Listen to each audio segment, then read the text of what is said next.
Hello and welcome back to WR News. I'm Bobby Gifford here with our top story of the night, Hinduism. What is it? Where did it come from? Where will it take you? We'll unpack all of this and more tonight. Here to start us off is field anchor Karma Loss. Yes, thank you, Bobby. So the Hindus were actually a pantheistic religion, meaning they worshipped many gods, and yet they still only believed in one supreme deity. How does that work? I'll tell you now. Hindus believed that there was one God, higher than all the rest, but he had created many highly advanced spiritual beings who were called gods in order to sort of be his helpers. There are millions of Hindu gods, which represent the complexity of life, and each god has its own attributes, which correlate to our earthly existence and our spiritual existence. All other deities are direct representations, or mirrored images, sort of the supreme god, which they call Brahman. Thank you, Karma. Now we understand the Hindu view of God, but how did these views come to be? Well, it all started around 3000 BC in the Indus River Valley. There lived the Dravidians, a culture who believed in a mother goddess who could be found in all nature. They especially revered cows. Almost 1,000 years later, the Aryans introduced themselves, along with the Sanskrit language and their god, Brahman. Over time, the two religions and cultures blended into what we know today as Hinduism. To explain a bit more about the sacred writings that developed during this time, as well as after, we consulted an expert on religious writings, Dr. Nodok Tritt. Hello, my name is Dr. Tritt, and I will be talking to you today about the sacred scriptures of Hinduism. We'll be talking about the Vedas today. So, Vedas comes from the root word vid, which is Sanskrit, and it means to know. And basically, the Vedas are a collection of books. They're actually the earliest scriptural literature in recorded history that were given to the Hindu people to increase their knowledge. There isn't an exact date, there isn't an exact account of how these books came to be because they are so old, but the belief is that these stories were given to mystics between 1500 BC and 500 BC. They were passed on by word of mouth until about 2,500 years ago, when they were written down in the Sanskrit language. The Vedas function as a map to achieving nirvana, release from the suffering and pain of earthly life and reaching this Brahman state. It's divided into 4 books: the Rig, the Sama, the Yajur, and the Atharva. And each of these books are divided into 4 sections within each book. These are the Samhitas, which are hymns, the Brahmanas, which are ritual instructions, the Aranyakas, which are called the forest teachings because they were compiled mostly by hermit holy men living in the jungle, and the Upanishads, which literally means sitting devoutly near. And these are the books of philosophy. These are the books that relate life to Brahman. The oldest of these extremely old books is the Rig Veda. So those are your texts that came about around the time that the Aryans were introduced to the Indus River Valley and kind of introduced that Sanskrit language. So those are the first written of the Vedas. I believe that's everything. Thank you for having me. Thank you, Dr. Tritt. Back in the studio, we actually had a caller who offered to explain a little bit more about the Hindu way of worship. Go ahead, caller. You're live. Thank you. I'm a huge fan of the show, by the way. Just wanted to throw that out there. Why, thank you. Now, could you tell us a little about Hindu rituals? Yes, of course.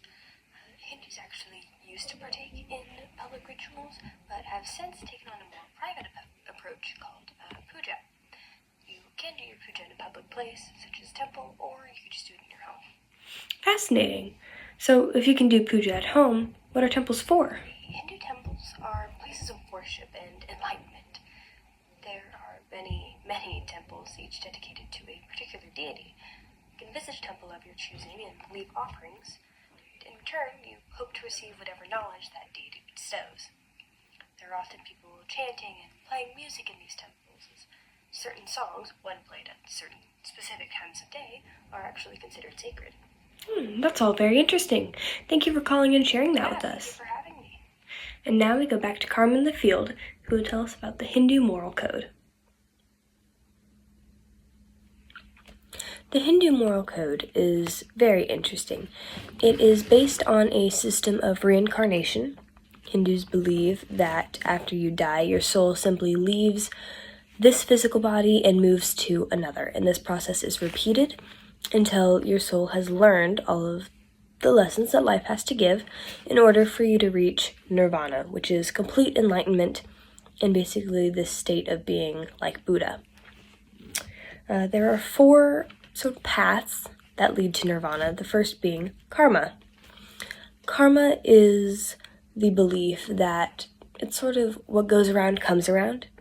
Any bad deeds that you do, both in this life and in previous lives, will return to you as suffering, whereas good deeds will return to you as joy. The second path is the path of knowledge. Knowledge is very important to Hindus, and they obtain this primarily through meditation. It's different for every branch of Hinduism, but things like yoga, chants, and music are all very prevalent in that culture. The devotion to gods through various rituals is also very important. It is the third path to nirvana. This is mostly done through temple visits, giving offerings to whatever god you are choosing to honor. And the fourth is acts of heroism. Acts of heroism are highly favored by the Hindu culture. They are said to be some of the greatest things you can do and some of the fastest ways to achieve nirvana. With reincarnation, Hindus also believe in the caste system, and where you are reincarnated on the caste system is dependent on how you were in previous lives. If you were a good person, you'd move up the caste system. If you were a bad person, you'd move down. These castes were, at the very top, were your holy men, your gurus, followed by your military and aristocrats, so high-ranking officials. After that, you would have your working men. This would be merchants, farmers. And under that would be like servants. And below the entire caste system were people considered untouchables, which technically isn't a caste anymore, but it still is socially. It's not an official rank, but it is still a social caste, if you will. So Hindus believed in being good people so that in their next lives they would be reincarnated higher on the caste system, which would then be them moving closer to nirvana. Thanks again, Karma. Now that we know how Hinduism came to be and what its values are, let's talk a little bit about Hinduism today. In modern times, Hinduism has 4 main branches. These are Shaivism. They believe that the gentle goddess Shiva is the supreme god. They primarily practice yoga and temple worship.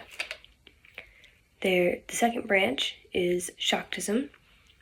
They worship the Divine Mother Shakti as supreme god. They consider themselves to be in tune with cosmic forces, calling them forth with chants, magic, yoga, and similar rituals. The third branch is Vaishnavism. These worship the Supreme Lord Vishnu. They are a deeply devotional religion, and it's rich in saints, temples, and scriptures. The last branch is Smartism. They accept any and all major Hindu gods as Supreme Lord, because They believe that all Hindu gods are reflections of the one supreme God and therefore can all be worshipped as such. Because of their focus on philosophy and understanding, they're seen as the more liberal branch. Hindu leaders are called gurus.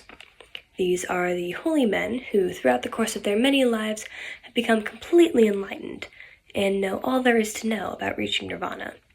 Their sole job in this world is to counsel others, teaching them ways to form their lives toward the end of the reincarnation cycle. Alright, folks, that's all I have time for today. Thank you for watching WR News. I'm Bobby Gifford, and that was your top story.